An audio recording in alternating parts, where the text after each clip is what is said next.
और हम खुद भी हमारे इलेक्शन मैनिफेस्टो में भी ये कहने वाले हैं कि एमएसपी ये लीगल गारंटी करना चाहिए। सभी क्रॉप्स को नहीं कर सकते, लेकिन जो एसेंशियल कमोडिटीज़ है वो उसको हम कर सकते हैं। ये हमारा मुद्दा है। हम ऑलरेडी फर्स्ट इसमें हमने घोषणा की है। And in the studio, I am joined by my input editor Brijesh Pandey. But let me straight away go to Mr. Ratan Sharda first. Mr. Sharda, why is the deadlock not breaking? What's preventing the deadlock? Well, Karthik, to be very frank, it's not a farmers' agitation; it's a political agitation. Because, as many have admitted, the timing of the agitation plus some of the statements of the farmer leaders clearly show their intent is to somehow bring down Modi ji and the local government, and they have said it openly. Leave that aside. Let us say it's a genuine agitation. If it is a genuine agitation, what are the actual real issues that Punjab suffers? I am from Punjab. I have been there since my childhood. I keep on going and coming all these years. I have seen the greening of Punjab through green revolution. We had big sand dunes in our areas, in Bathinda area. Slowly they turned green and we saw the green revolution. Then I saw the degradation of farming. As the water table went down, the farmer would get stuck in the hole, the drilling hole, and would die. I have seen farmers going to special cancer trains from Bathinda and other parts of Punjab to all the way to Bikaner to get cured of cancer, or rather, to get treatment for cancer. I have seen youth exodus from the young, energetic, youthful Punjab. I have seen it graying, where you find any youth in Punjab. So biggest question that we should ask the Punjabis and even farmers, why their youth doesn't want to stay in Punjab. That is a real question. It does not want to stay in Punjab because he sees no opportunities, because manufacturing sector has been nearly destroyed by the successive governments. And not only that, you look at the parali burning, why we cannot turn it into an eco issue and see to it that is followed, why there is insistence on allowing parali to be burnt. Crop diversification, as I said, Punjab farmland is slowly turning into entirely saline land, where you have to put more and more pesticides, more and more subsidized fertilizers to somehow make the growth of the farm possible. And if that keeps on happening, desertification is not very far off. So what will happen to Punjab? Economically, it is going down. From the top ranks of 3, it has gone to 13th or 14th rank.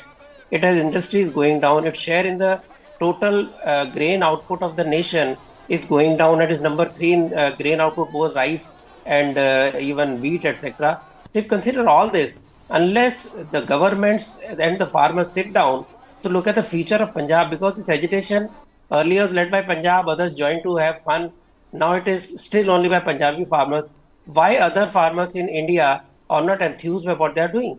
So the real serious issue is the socio-economic issue of Punjab, which is not being addressed by farmers or by the local governments.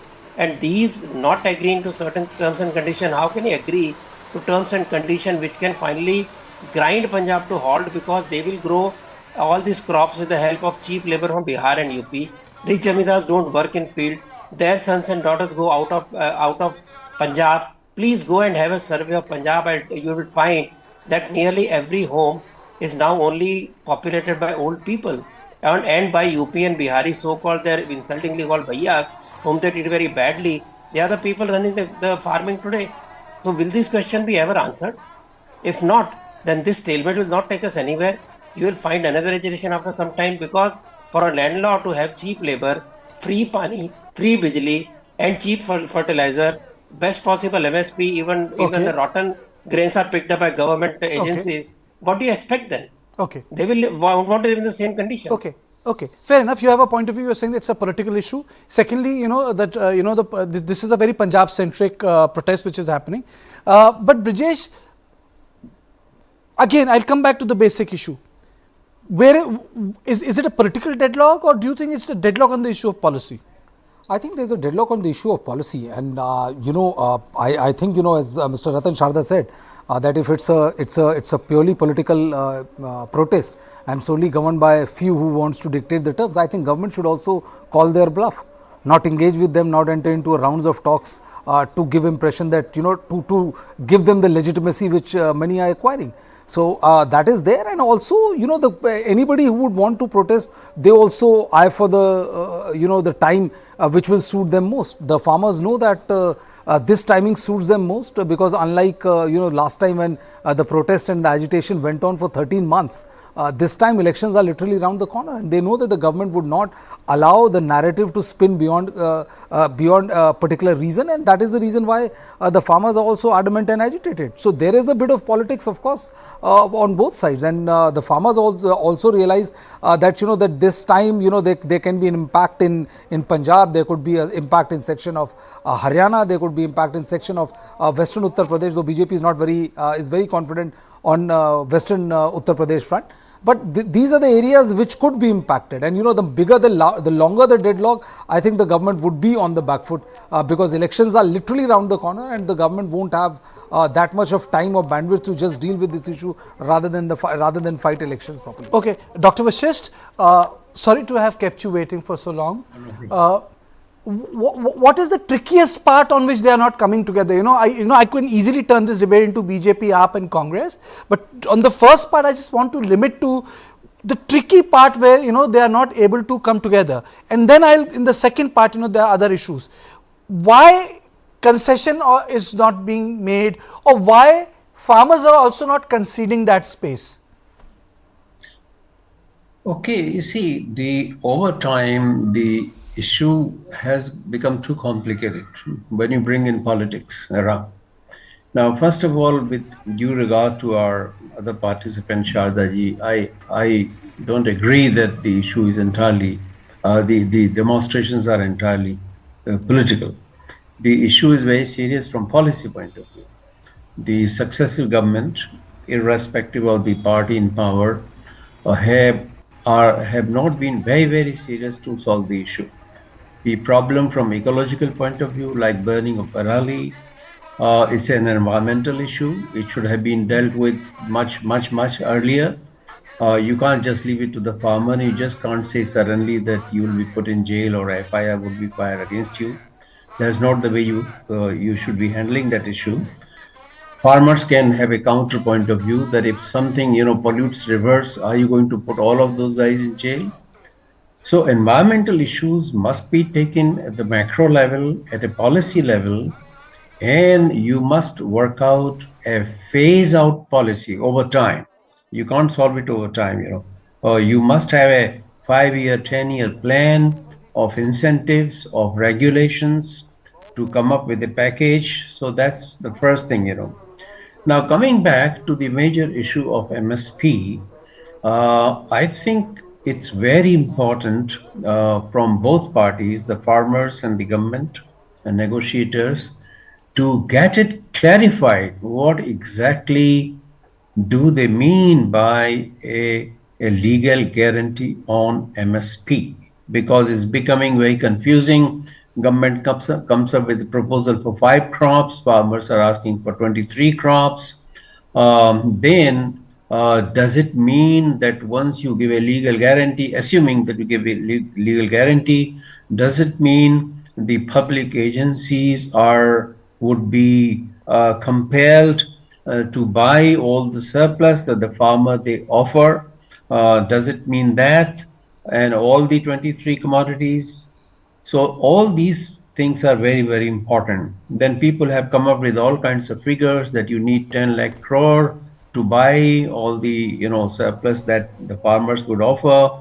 Now this is all becoming very confusing. So I would now repeat that both parties must come to a conclusion or come to some kind of agreed solution. That do they agree for 5 crops or 23 crops or certain other crops? Let there be, because it's very obvious, that you can't have legal guarantee for all the 24 crops. Okay. Even the other, spokesman from Congress said that we are putting in the agenda in their manifesto, but we are not guaranteeing for all crops. So all parties and farmers should come together. How many crops? Which are those crops that you want a legal guarantee, first of all? 2, what exactly would be included in the Okay. legal guarantee. So all this must be specified. Okay. Now let me come to a larger issue. So Yeah. I'll give you the chance. I know it's time for a small break, but the break is important for one reason, because it's about our show. It's about our mega summit. We are counting down to News9's mega global summit. What India thinks today. Prime Minister Narendra Modi will deliver the keynote address at the summit. The theme of the summit this year is how India is poised for the next big leap on the global stage. Stay tuned to watch this TV9 network initiative on Feb 25th and 26th and 27th. From fragile 5 to top 5, from a laggard to a leader, India under Modi has reimagined the world order. Presenting the second edition of TV9, What India Thinks Today. Summit theme, India poised for the next big leap. Listen to Prime Minister Modi unveil his vision for Viksit Bharat at News9 Global Summit, a TV9 network initiative.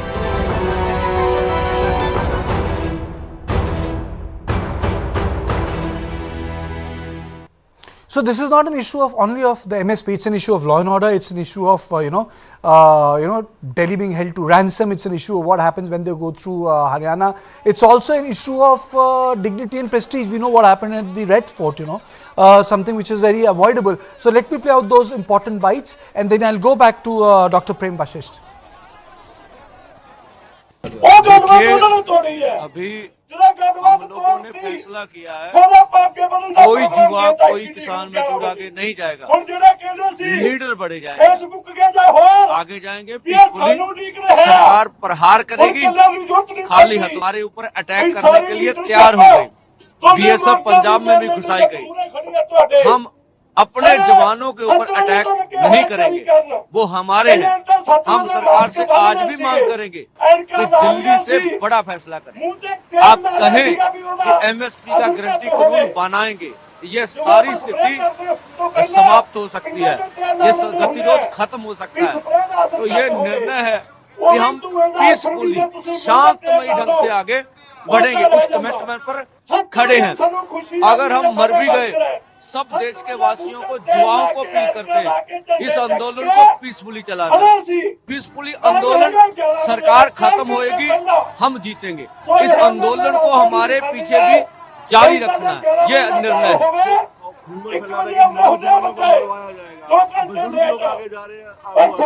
बिल्कुल कोई युवा आगे नहीं जाएगा, किसान leader आगे जाएगा, किसान डल्लेवाल साहब, पंदेर और सब बड़े लीडर सब आगे जाएंगे और कोई आगे नहीं जाएगा।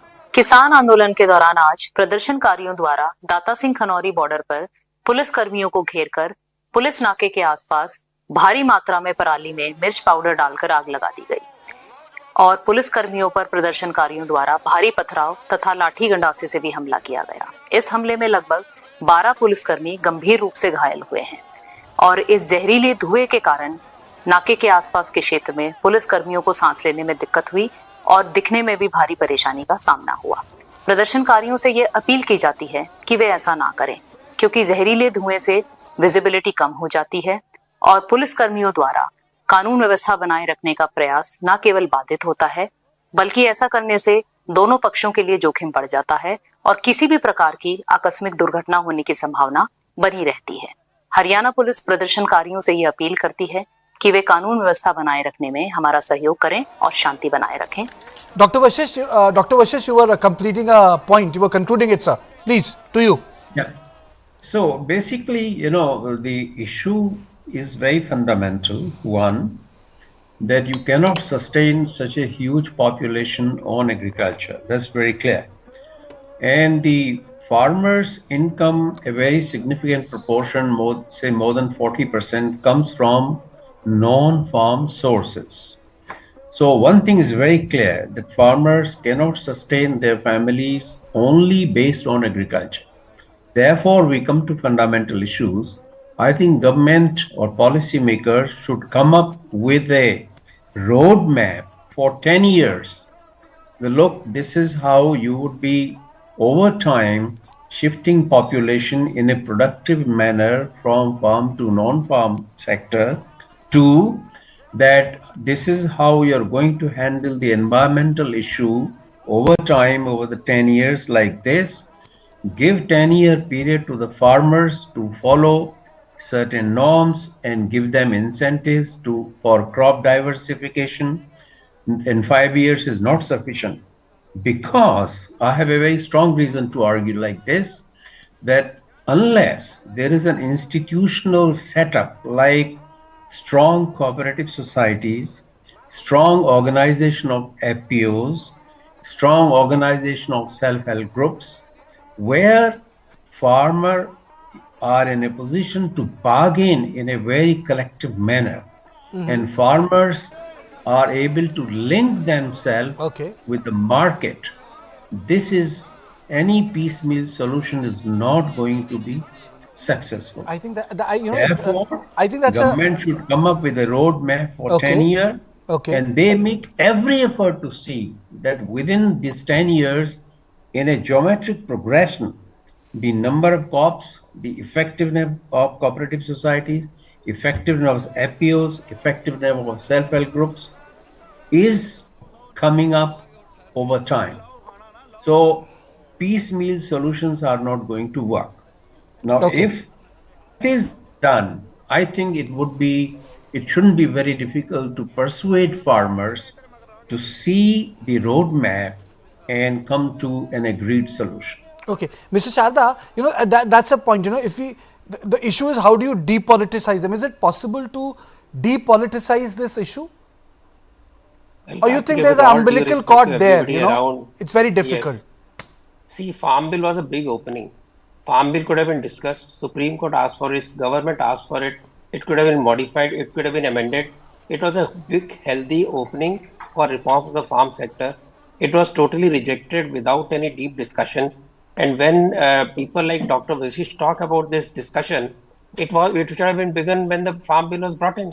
It was not done when there was agitation. They were called for discussion. They did not come for agitation. Ultimately, unless there is an integral view, where I agree with Dr. Vashish totally, you cannot have a solution. You cannot say, I will keep on, have crop for rice, which doesn't suit the Punjab farm. It doesn't suit the water level availability, nor does the pesticide help it. In all these conditions, plus the entire economic scenario where production, manufacturing has been reduced to null, some due to Chinese influence, some due to their own disenchantment and bad policies of the governments, whether Congress, Akali BJP or today AAP, this will not allow any other diversification. Diversification will be that they will keep on moving out of India. Can you have an aging population in a state which has agriculture as the main part of the GDPs? It cannot be. So unless farmer leaders look at the comprehensive integral way of discussions, only MSP, only my way or highway, this will not lead us anywhere. They need to talk, they need to look at a comprehensive way. That's why I raise the point of health. Has any farmer, any leader asked for a specialized huge hospital for the cancer patients that are coming out due to pesticides? They have not asked for it. Have they asked for right kind of approach to crop diversification? They have not asked for it. So they will insist on having a cheap rate to sell at any cost, and they will expect any change in Punjab. I'm sorry. Punjab is going down the drain, not just because of MSP, because the entire faulty economic and agri policy of successive governments in Punjab. Successive governments in Punjab. But there's also another thing I have realized, this mobilization politics, whether it's reservation, whether it's MSP, the whole Jarange episode, or even the agitation, the Meena agitation, the Gurjar agitation, the Jat agitation in UP, this mass mobilization and taking Delhi to hostage. Or taking Mumbai to hostage. That is why in context of Maratha reservation, BJP has given in. Because, they were taking Mumbai hostage and, Maratha is a big vote bank. The successive government given easily. Modi did not. He waited for a year. But then, this sort of a pressure politics has become very widespread. Well, Kartike, there are two things to it. First, the governments usually, irrespective of which party is in power, the government usually, when it becomes gets into power, it becomes tone deaf. So, you without agitation, tone deaf. They do, without agitation, without people hitting the street. How many times have you seen people's problem being addressed in a particular way without them resorting to hit the street or disturb the daily schedule of people in big way, causing inconvenience, lot of song and dance about it. Nobody listens to it. And that is the reason why people hit the street, because they know for sure that until unless they hit the street, there is no way the government is listening. They are not going to coming to the table. They will not even listen to them. That is the reason why they do it. And also holding Delhi hostages, because Delhi is center of power. So, if you have got like 50 people protesting in Delhi, the tyranny of distance which we talk in journalism, there will be 500 cameras chronicling their every single movement, amplifying what they are saying. Okay. If forget it, if tell this me would one have thing, happened. what is one similarity and one dissimilarity with the previous farm protest that is happening? I think this has just begun. So, I don't know whether we are in a position to say, but yeah, one thing is there, timing. Last time the government waited for 13 months before the elections came close, and the government realized that it can boomerang. That is the reason why BJP gave in, saying that that they are taking back the farm laws, because it came dangerously close to Uttar Pradesh election. Now the biggest problem with the government is that elections are literally round the corner, and that is the reason why in a very short span of time we have seen 4 negotiations between the two sides, and the 5th is on the anvil. So the biggest challenge is going to be how the government navigate this thing in the next 2 months when the elections will be in process. Oh yes, but I would like to also remind people that the last time when the farm protest took place, it was being read as a protest that will wash out Bharatiya Janata Party in Uttar Pradesh. And there were Bhaichara rallies of RLD, and Samajwadi Party was actively, quoting the farmers, but ultimately it did not have any impact electoral. This is a fact. I am stating a fact. No impact at all. It had no impact at all. So today when we talk about whether this farm rally will impact Haryana or Punjab, we can't say for sure. Why? Because that agitation which lasted for a year did not impact Bharatiya Janata Party. In fact, Bharatiya Janata Party swept West UP, and both me and Brijesh, even during when the votes were coming, a lot of people got it wrong. We kept on saying that, the farmer as a community may vote differently on different lines when it comes to elections.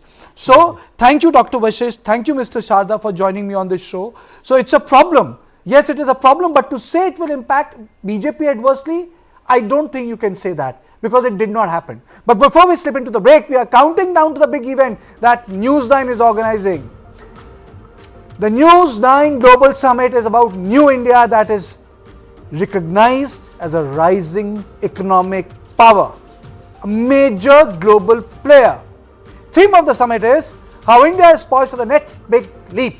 What India thinks today's summit is being organized by the TV9 group, and this edition of the summit is unmissable because the keynote address is by Prime Minister Narendra Modi.